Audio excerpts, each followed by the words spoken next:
Welcome to Insights on Hustle Network Television with your host, DaQueen.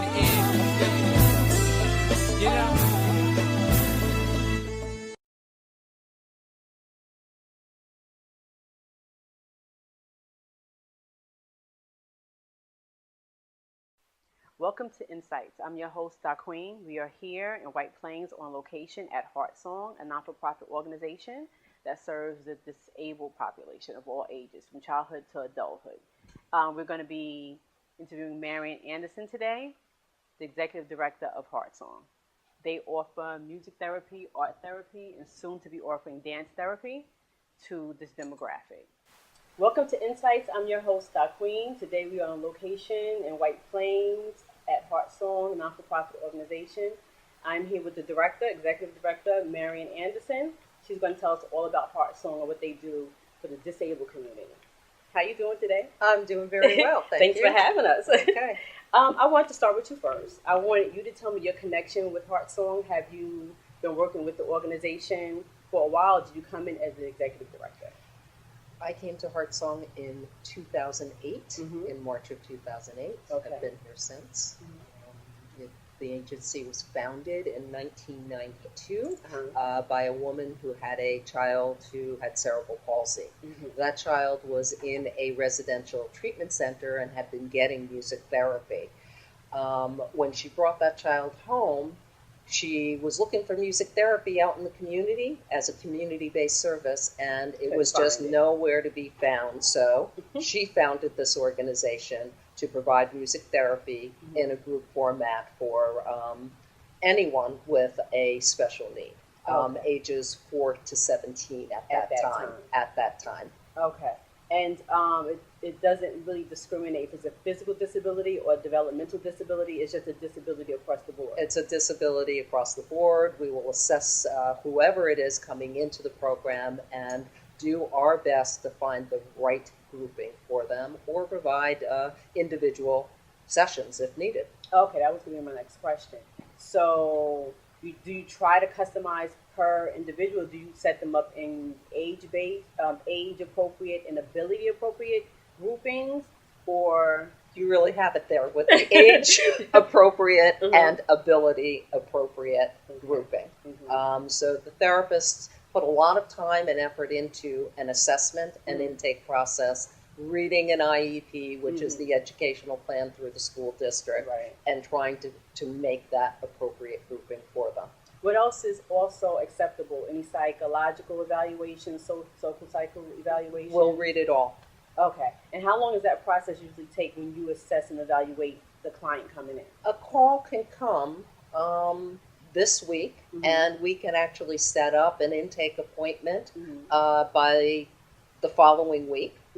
See that child, and as soon as the parent starts getting us that documentation, we can get them in within a week to 2 weeks into the program. Now, have you ever had a situation where, because you're serving really a broad base of people that's having difficulties in various areas, have you come across a situation where a client maybe have a dual diagnosis, autism and maybe a behavioral or a short attention span, and they can't really be in a group and they have to be in a individualized thing until they can learn to be in a group setting? Right now, what we are doing is more with the younger children. We're running mommy and me groups where we have the parents in the group to help manage behaviors and try to get them group ready. If there's another person in the program, an older child, we will try to make an appropriate plan of action to be able to get them group ready. It may be individual sessions for a couple of weeks. It may be a smaller group, but build them into a typical group, which is 6 to 8 within a group. And it's 6 to 8 individuals in the group, and how many people are managing the group? So it's like, what, 2 to 6? Or? It's typically a lead therapist that's a master's level therapist or above, an assistant therapist that is usually a BA level person, and then we have a really fantastic volunteer program that helps us to achieve, in some instances, almost a one-to-one. So Okay. we place the volunteers based upon the group needs. So one group may have 2 volunteers, another group may have 4 volunteers, depending on the need to Okay. manage the behaviors. Okay. That's always a concern Mhm. of a parent. As a parent, you want, believe me, I know. Believe me, I know. As a parent, you want to be able to have your child take advantage of different experiences and different programs, but sometimes disabilities won't allow them to if they have a Right. behavioral Mhm. thing. Well, at least I know with Heartsong, you work with the parent, Absolutely. and parents know 9 times out of 10 exactly what's going to set their kid off versus what will not set their kid off. Right. So that's always good. And that's part of the intake process, that the Mhm. parents really do need to share that information Right. with us. Be We honest. do training with our staff. Mhm. They will do ABA training. They will do behavioral training. Mhm. It's all about the ongoing education for the staff to be able to maintain that also. Exactly. That's very, very important. It's key. Alrighty, so I know you started with the music program 1st, Mhm. and now you also have an art program. Yes. Those are the 2 main programs. 2 main programs. In 1996, art was added as an option, art therapy. Mhm. And in 2012, we have begun the process of adding dance, yoga, and other that's creative arts great. therapies That's great. into our services. And So how has that worked out? Had the dance? we have incorporated movement into our Okay. music Music. groups. Mhm. We're starting to set up individual dance. We did a ballroom dance group that was a specialty group where we had 3 participants that really enjoyed it. So it's a slow process Right. of getting that up and off the ground. Right. And we've done some movement, relaxation type groups with their families at no charge, that while they're waiting for their child or older person being served here, they will go off and do a movement, and they have done belly dancing, they've done yoga, they've done all sorts of movement That's great. things, which That's is really great good. that you incorporate other things just besides music. I mean, all the extracurricular activities make all of our world a better place. Exactly. To experience Exactly. different things, and that doesn't stop just because you have a disability. No. Or a person in your family No. has a disability. No, and movement and those type of things are stress reducers, and many Yes. of our families are all stressed. It's very hard for all of us, but when you add in that added dimension of raising a child with disability, there is just an added stress level that we want to help with that. Yes, that's very, very true. Now, I know that this is a therapeutic thing. This Yes. is something that you put in place because it was not there in the community Exactly. for that demographic. How does these programs work on cognitive understanding, social behavior, language? Is that all built into it? It is all incorporated in there. So as we're looking at the individual education plans, the other therapies that child or person may be receiving, our therapists are very adept at including and working on goals that will support speech and language development, Yes. cognitive growth. It may be a physical disability. It may be sensory type activities that we may incorporate into the group. And they will do individualized plans for each child or person within the group, but they also do an overall group goal. Okay. So the main focus of Heartsong is a development of social skills, because quite often those people that have disabilities are put into one-to-one situations with a one-to-one aid. They're put into small groups. They're constantly monitored, and we need to build social skills because we all need to get along in the world. So that is our goal, is to help them get along in the world. Yeah, that's the challenge, but it can be done if you just take time.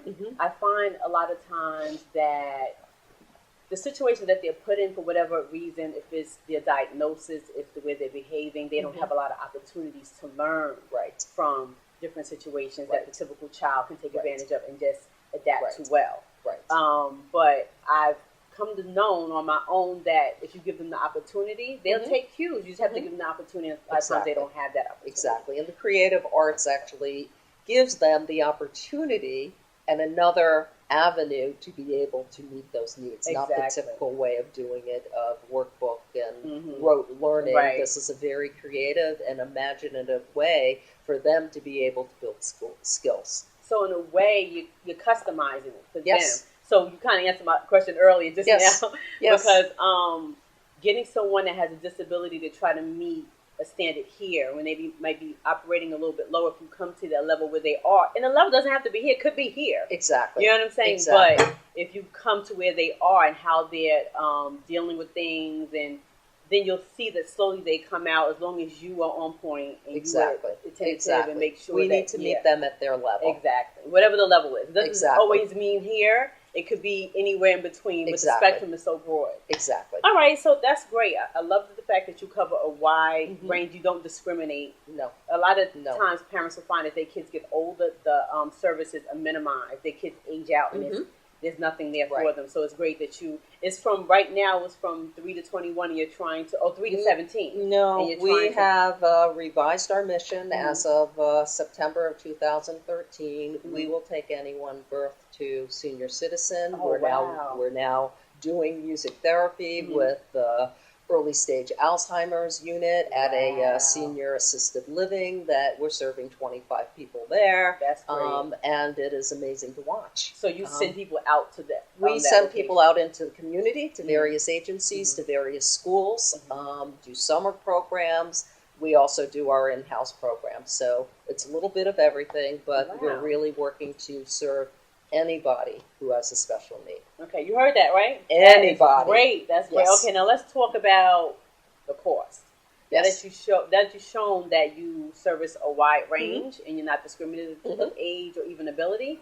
Is there a sliding scale in cost? Is it a set cost per hour or session or we have yearly? A sliding fee scale. Is it scholarship? It's a scholarship scale. Okay. It's based on income.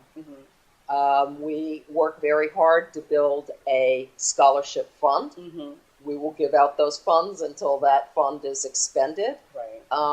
Typically, a family that has an income of under $40,000, I believe it's $40,000, gets at least some level of service for free. Okay. Our highest fee would, and our fees vary based on zero income all the way up to over $200,000. So one of the recognitions is that families with special needs persons have added expenses that are not covered by insurance. Yes. That was the premise of the founding of this organization, that the services were actually free when it was founded because of that. Unfortunately, with the economy, we can't do that anymore, but we really do remain faithful to looking for scholarship funding and helping people because the expenses of our families are that much more than the typically developing child. Just everything is more expensive. You just think about what the average person needs. Food is more expensive. Gas is just everything, and then rent, and then you have to worry about added therapy, a particular diet, and it just everything gets really, really crazy. So I do understand that. That's also great. Okay, we're going to take a break right now, and we'll be right back.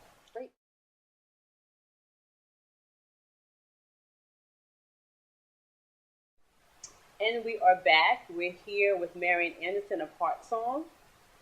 What I wanted to ask you was about your background, how you got started in this field. Was this organic? Did you think you would do this? I mean, you do have the educational background. What was your goal?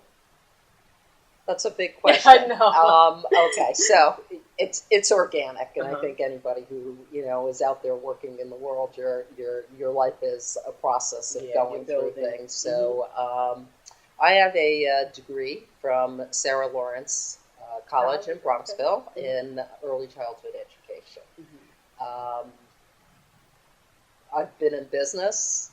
I've done a variety of things, but in a mainstream Head Start, early Head Start program, I was constantly seeing on the very early end children with special needs. Did a lot of work and learning about them and helping with the process of getting the evaluations done and getting parents started on that road to getting services. Oh, okay, so that's what happened. That's the spark. That's the spark right there.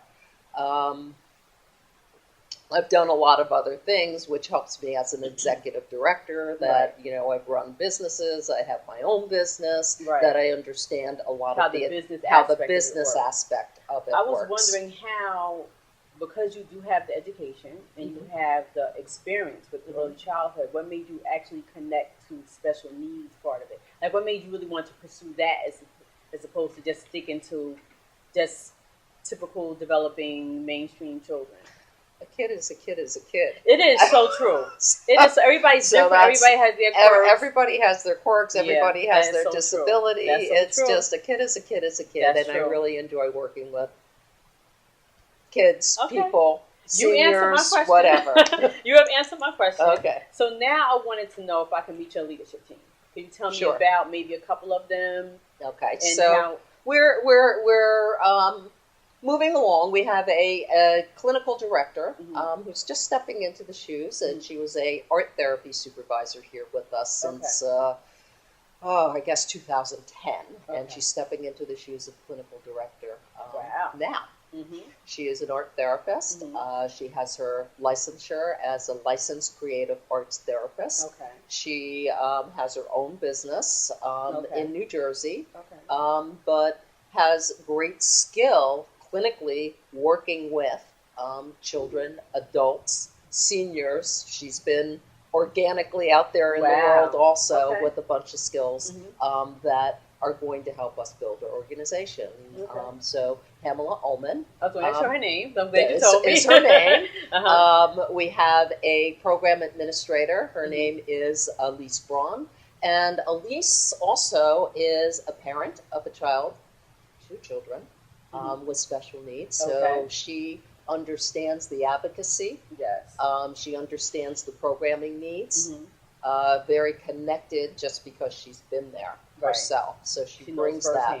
She knows firsthand. And, so those are the 2 that we're going to focus on today. That's great. I'm looking forward to meeting them. Okay. Maybe this next question would probably be good to speak to Pamela. You said her name was? What's new and unique? Well, really, not so much new, but what's unique about the programming, the approach. And because that's a specialty, I think speaking to her would be great. So we'll come right back with Pamela.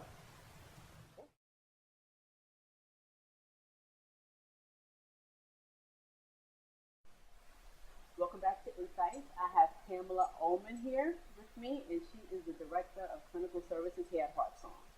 So what I wanted to find out a couple of things. First thing, we'll focus on you, your background, how you got started, and how you kind of ended up here. And you can tell me about that, and we'll go to the next question after that. Okay, sure.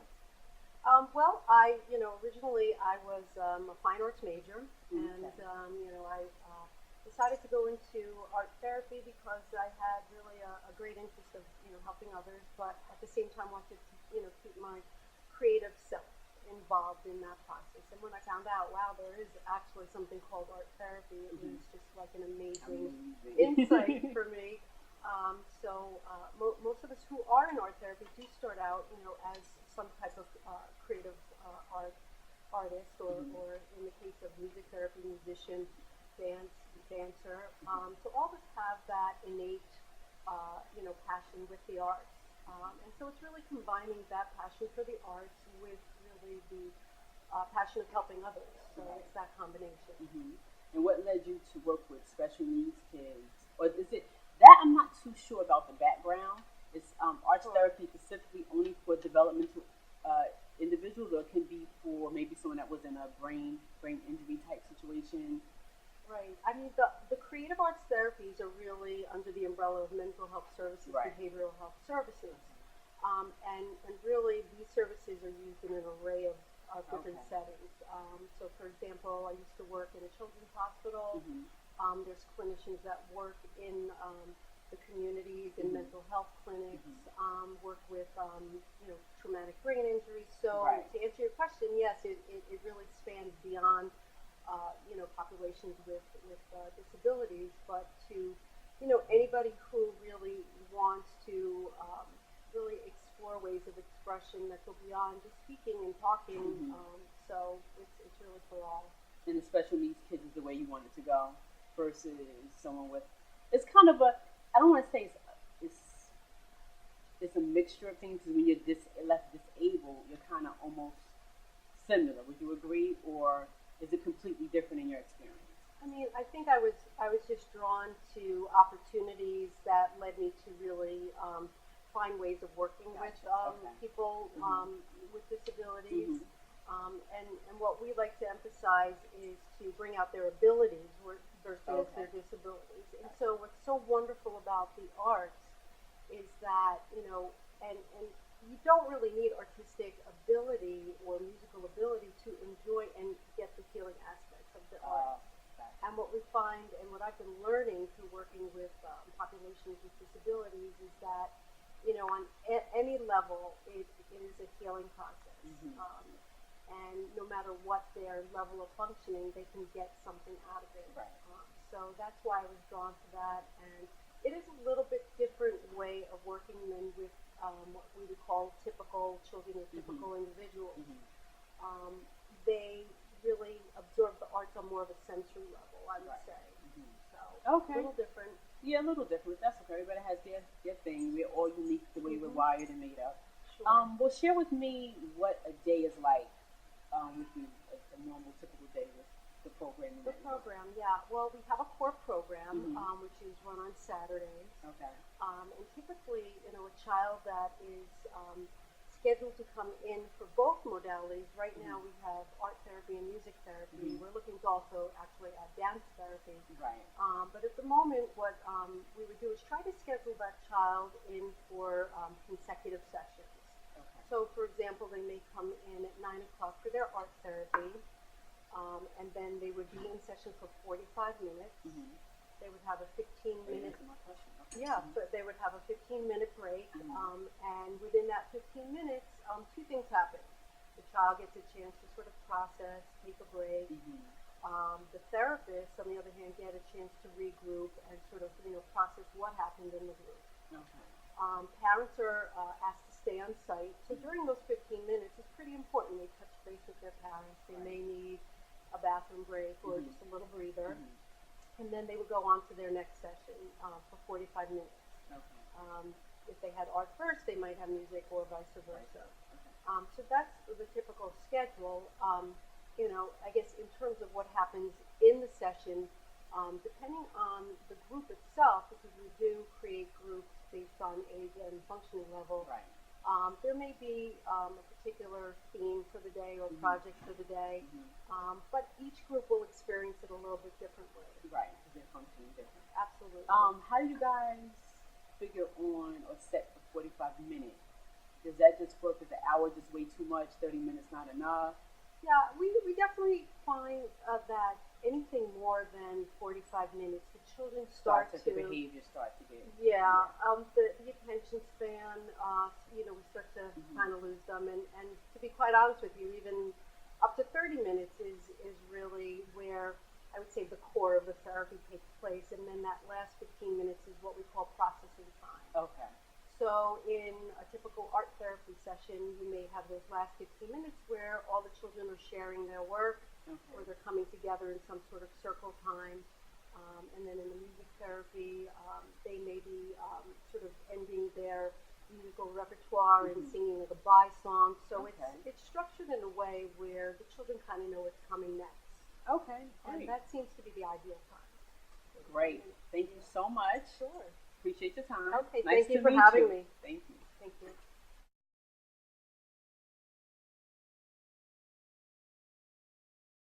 Welcome back to Insights. I have Elise Braun here with me, who is a program administrator, and I just want to ask you a couple of questions. First, you can tell me a little bit about your background, and we'll start from there. Okay. Well, I have about 40 years of experience in special education. Oh. I was a special ed teacher, and I was a teacher trainer and administrator. And I actually worked for Heartsong in 2000 as their psych coordinator when they were at Concordia College. Oh. I have 3 children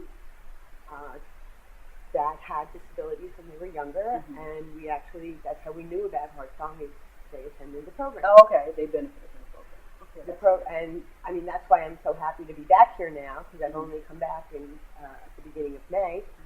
But I believe in the program. it does wonderful things for children. Okay, and your kids had good experiences with Excellent. it. What benefits did they get out of it? Did they socialize a little bit more, talk a little bit more if they didn't do before? Well, one of my children was afraid when working with art materials about getting dirty, or she didn't like the way things felt. So they really did a lot with her, exposing her to new types of materials and getting her to work with them. And then one of the nice things they do in the art therapy is they'll discuss the projects with the group at the end, so each child gets to share their project say what they were doing, and they get nice feedback from one another. Very encouraging. And it's nice. It's good for self-esteem. It's good for socializing, and it's good for staying on topic. Right. Okay, so you're the perfect person to be working here because you have experiences on both ends. And music is it's phenomenal because music triggers a lot of different areas in the brain. And my son, he learned how to play the trumpet, which was not actually part of the program. In the program, they use instruments, but it's not about learning to play an instrument. But the music therapist that was working with him felt that he could really benefit from learning how to read music and work in terms of focusing, because he was attention deficit and had a lot of trouble focusing and staying on one task. And this really developed his ability to focus. And then he graduated from college and he works for Apple. Wow! So what's your son's name? My son's name is Max. Oh, go Max! That's good. That's great. Okay. Yeah. All right. Well, we're gonna switch off a little bit and tell me about what it's like here working. Like what typically happens as a program administrator. What's nice about here is everyone is more or less of a family, and we all work together because everyone here is part-time. So not everybody's here every day, and sometimes someone will pick up a message for one person or take a project a little bit further, and then you have to be able to communicate in order to get the project finished. And everyone is very cognizant of that and willing to work with one another. My role is I'm involved with enrollment and outreach and helping to develop the programs and make them offer a variety of programs. Well, that's good to know that you'll meet Miss Elise when you come and enroll in your child, because she understands both ends of it. I'm also a parent too, so I understand both ends of it. So thank you so much, Elise. It was a pleasure speaking with you. You too. Okay. I want to take a picture with her.